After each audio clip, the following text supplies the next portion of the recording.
আসসালামু আলাইকুম। আজকের বাংলা নিউজে সবাইকে জানাচ্ছি স্বাগতম। শুরুতে জানাচ্ছি বিশ্বের আলোচিত খবরের শিরোনাম। গাজায় যুদ্ধবিরতি আলোচনা শুরু করতে প্রস্তুত হামাস। নতুন স্থানে পারমাণবিক কর্মসূচি পুনরায় শুরু করতে পারে ইরান। ট্রাম্প। ইসরায়েলিদের হামলা নির্যাতন অতিষ্ঠ বেদুইন পরিবারগুলো ছাড়ছে পশ্চিম তীর। পুতিনের সঙ্গে ফোন আলাপে হতাশ ট্রাম্প, পরপরই কিয়েভে ব্যাপক হামলা রাশিয়ার। যুদ্ধবিরতির শর্ত ভেঙে লেবাননে ফের ইসরায়েলি হামলা। আফগান সীমান্তে 30 খারেজি সন্ত্রাসীকে হত্যার দাবি পাকিস্তানের। যুক্তরাষ্ট্রের বিরুদ্ধে পাল্টা শুল্ক আরোপের প্রস্তাব বিশ্ব বাণিজ্য সংস্থায় করেছে ভারত। এতক্ষণ শুনছিলেন বিশ্ব আলোচিত খবরের সংবাদ শিরোনাম। এবার বিস্তারিত। আমাদের খবরটি যদি ভালো লেগে থাকে অবশ্যই লাইক, কমেন্ট, শেয়ার করতে ভুলবেন না। গাজায় যুদ্ধবিরতি আলোচনা শুরু করতে প্রস্তুত হামাস। ফিলিস্তিনের স্বাধীনতাকামী বিভিন্ন সশস্ত্র গোষ্ঠী ও দলের সঙ্গে পরামর্শ শেষে হামাস গাজায় যুক্তরাষ্ট্র সমর্থিত একটি যুদ্ধবিরতির প্রস্তাবে সাড়া দেওয়ার কথা জানিয়েছে। বার্তা আদান প্রদানের মাধ্যমে টেলিগ্রামে পোস্ট করা একটি বিবৃতিতে হামাস বলেছে, তারা মধ্যস্থতাকারীদের কাছে একটি ইতিবাচক জবাব জমা দিয়েছে এবং যুদ্ধবিরতি কার্যকর করার প্রক্রিয়া নিয়ে আলোচনার নতুন পর্বে তাৎক্ষণিকভাবে অংশ নিতে পুরোপুরি প্রস্তুত আছে। এই আলোচনা বিষয়ে অবগত আছেন এমন একজন জ্যেষ্ঠ ফিলিস্তিনি কর্মকর্তা বিবিসিকে বলেন, হামাস চুক্তির সামগ্রিক কাঠামো মেনে নিয়েছে, তবে তারা কয়েকটি গুরুত্বপূর্ণ সংশোধনের অনুরোধ জানিয়েছে। এর একটি, যদি 20 মাস ধরে চলা এই যুদ্ধ স্থায়ীভাবে থামানো নিয়ে আলোচনা ভেঙে পড়ে, সেক্ষেত্রেও আবার হামলা শুরু করা যাবে না।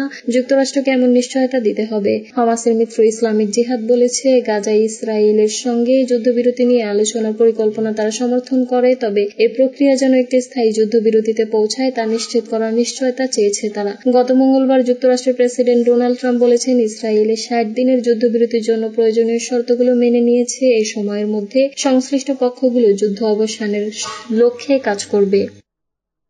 নতুন স্থানে পারমাণবিক কর্মসূচি পুনরায় শুরু করতে পারে ইরান। ট্রাম্প। ইরান নতুন স্থানে পারমাণবিক কর্মসূচি শুরু করতে পারে বলে মন্তব্য করেছেন মার্কিন প্রেসিডেন্ট ডোনাল্ড ট্রাম্প। এয়ারফোর্স ওয়ানে সাংবাদিকদের সঙ্গে কথা বলার সময় ট্রাম্প এই মন্তব্য করেন। তিনি বলেন, গত মাসে মার্কিন হামলার ফলে ইরানের পারমাণবিক কর্মসূচি স্থায়ীভাবে পিছিয়ে গেছে, তবে তিনি মনে করেন যে তেহরান নতুন স্থানে তার কর্মসূচি পুনরায় শুরু করতে পারে। তিনি আরো বলেন, ইরান তার পারমাণবিক কর্মসূচি পরিদর্শনের অনুমতি দিতে বা ইউরেনিয়াম সমৃদ্ধকরণ বন্ধ করতে রাজি হয়নি। এর আগে যুক্তরাষ্ট্রের প্রতিরক্ষা দফতর দাবি করেছে, সম্প্রতি ইরানের পরমাণু স্থাপনায় চালানো মার্কিন হামলায় দেশটির পারমাণবিক কর্মসূচি 1 থেকে 2 বছর পেছাতে বাধ্য হয়েছে। যদিও মার্কিন প্রেসিডেন্ট ডোনাল্ড ট্রাম্প এর আগে দাবি করেছিলেন, ইরানের পরমাণু সক্ষমতা অভূতপূর্বভাবে ধ্বংস করা হয়েছে। এক সংবাদ সম্মেলনে মার্কিন প্রতিরক্ষা দফতরের মুখপাত্র শন পার্নেল বলেন, আমাদের গোয়েন্দা বিশ্লেষণে দেখা যাচ্ছে ইরানের কর্মসূচি কমপক্ষে 1 থেকে 2 বছর পেছানো গেছে। ইসরায়েলিদের হামলা নির্যাতন অতিষ্ঠ বেদুইন পরিবারগুলো ছাড়ছে পশ্চিম তীর। ইসরায়েলের সেনাদের আশ্রয় প্রশ্রয়ে অবৈধ ইহুদি বসতি স্থাপনকারীদের চালানো নির্যাতন, হামলা ও হয়রানিতে অতিষ্ঠ হয়ে অধিকৃত পশ্চিম তীরের অন্তত 50টি ফিলিস্তিনি বেদুইন পরিবার তাদের ঘরবাড়ি ছেড়ে পালিয়েছে। বিভিন্ন সংবাদ মাধ্যম ও স্থানীয় মানবাধিকার সংগঠনের বরাতে এ তথ্য জানা গেছে। ফিলিস্তিনি সরকারি বার্তা সংস্থা ওয়াফা জানায়, গতকাল শুক্রবার সকালে জেরিকোর উত্তর পশ্চিমে আরব মালেইহাত বেদুইন জনগোষ্ঠীর 30টি পরিবারকে জোরপূর্বক সেখান থেকে সরিয়ে দেওয়া হয়। আগের দিন গত বৃহস্পতিবারও সেখান থেকে 20টি পরিবার সরে যেতে বাধ্য হয়। 2023 সালে 7 অক্টোবর ফিলিস্তিনের গাজায় যুদ্ধ শুরু হওয়ার পর থেকে পশ্চিম তীরে দখলদার ইসরায়েলি সেনা অবৈধ বসতি স্থাপনকারীদের হামলা বেড়েই চলছে। জোরপূর্বক উচ্ছেদের শিকার হওয়ার আগে ওই এলাকায় 85টি বেদুইন পরিবারের প্রায় 500 জনের বেশি বসবাস ছিল। স্থানীয় অধিকার সংগঠন Al Baidar organisation for the defence of Bedouin rights এর পরিচালক হাসান মেলেইহাত জানান, বছরের পর বছর ধরে কোনো সহায়তা ছাড়াই টিকে থাকার চেষ্টা করে আসছিল এই পরিবারগুলো, তবে শেষ পর্যন্ত তারা এলাকা ছাড়তে বাধ্য হয়। ওয়াফাকে দেওয়া এক সাক্ষাৎকারে আলিয়া মালেইহাত নামের এক বেদুইন নারী জানান, সশস্ত্র ইহুদি বসতি স্থাপনকারীরা বন্দুক দেখিয়ে তাকে ও আশপাশের পরিবারগুলোকে হুমকি দেন। পুতিনের সঙ্গে ফোন আলাপে হতাশ ট্রাম্প, পরপরে কিয়েভে ব্যাপক হামলা রাশিয়ার প্রেসিডেন্ট ভ্লাদিমির পুতিনের ওপর হতাশ মার্কিন প্রেসিডেন্ট ডোনাল্ড ট্রাম্প। দুজনের মধ্যে ফোন আলাপের পর এমন প্রতিক্রিয়া জানিয়েছেন তিনি। ট্রাম্পের ভাষ্য, ফোন আলাপে তার মনে হয়েছে ইউক্রেন যুদ্ধ থামাতে চান না পুতিন। দুই নেতার এই ফোন আলাপের কয়েক ঘন্টা পরে ইউক্রেনে ব্যাপক ড্রোন ও ক্ষেপণাস্ত্র হামলা চালিয়েছে রাশিয়া। ট্রাম্প ও পুতিনের মধ্যে প্রায় ঘণ্টা ব্যাপী এই ফোন আলাপ হয় গতকাল বৃহস্পতিবার।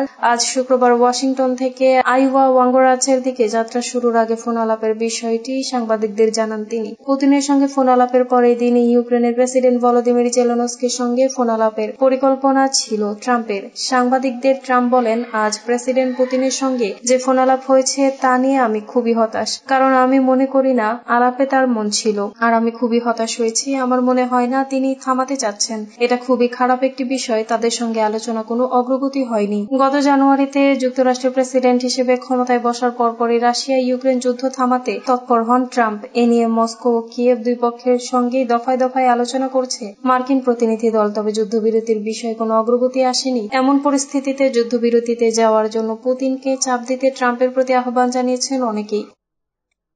যুদ্ধবিরতির শর্ত ভেঙে লেবাননে ফের ইসরায়েলি হামলা। ইসরায়েলে আবারও লেবাননে হামলা চালিয়েছে, যা বিদ্যমান যুদ্ধবিরতির শর্ত ভঙ্গ করেছে। শুক্রবার ইসরায়েলি সেনারা দক্ষিণ লেবাননের একটি বাড়ি, একটি পোশাক কারখানা এবং একটি সরকারি বুলডোজার লক্ষ্য করে গোলাবর্ষণ করে, যা সম্পূর্ণভাবে ধ্বংস হয়। লেবাননের রাষ্ট্রীয় বার্তা সংস্থা ন্যাশনাল নিউজ এজেন্সি এক প্রতিবেদনে জানায়, বৃহস্পতিবার দুপুরে নাবাতিয়ে প্রদেশের আইতা আল শাব শহরে একটি বাড়ি, মেইস আল জাবালে একটি সরকারি বুলডোজার এবং মারজায়ুন শহরের একটি কাপড়ের কারখানা ইসরায়েলি গোলার আঘাতে ধ্বংস হয়েছে। গত বছর সেপ্টেম্বরে লেবাননে সামরিক অভিযান শুরু করে ইসরায়েলি প্রতিরক্ষা বাহিনী আইডিএফ হিজবুল্লাহকে লক্ষ্য করে পরিচালিত এক মাসব্যাপী এই অভিযানে গোষ্ঠীটির প্রায় সব গুরুত্বপূর্ণ স্থাপনা ধ্বংস করা হয় এবং শীর্ষ নেতা হাসান নাসরুল্লাহ সহ প্রথম সারির প্রায় সব কমান্ডারকে হত্যা করা হয়। এরপর দক্ষিণ লেবাননে ঘাঁটি স্থাপন করে ইসরায়েলি সেনারা, যেখানে হিজবুল্লাহর মূল ঘাঁটিগুলো অবস্থিত, 2024 সালের নভেম্বরে লেবাননের সঙ্গে যুদ্ধবিরতির একটি চুক্তি করে ইসরায়েল। চুক্তির আওতায় বলা হয়, ইসরায়েলি বাহিনী লেবানন ছাড়বে এবং সেখানে আর কোনো সামরিক অভিযান চালাবে না। তবে 8 মাস পার হয়ে গেলেও ইসরায়েলি সেনারা এখনও লেবানন ত্যাগ করেননি।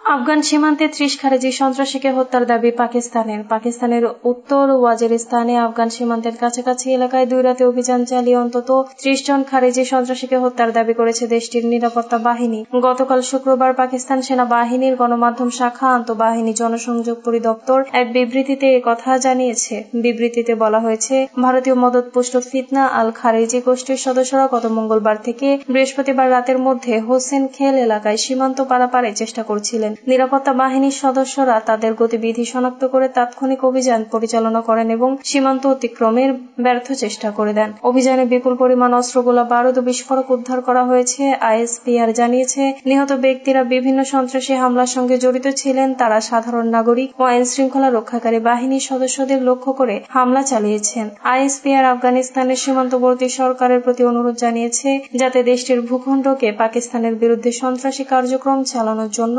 বিদেশি মদতপুষ্ট গোষ্ঠীগুলো ব্যবহার করতে না পারে।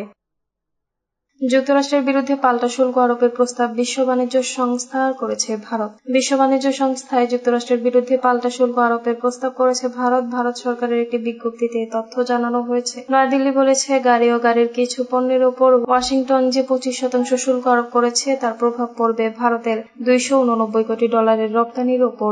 ভারত সরকারের এই বিজ্ঞপ্তিতে বলা হয়েছে, আমদানি করা পণ্য থেকে যুক্তরাষ্ট্র $72 কোটি 50 লাখ শুল্ক পাবে।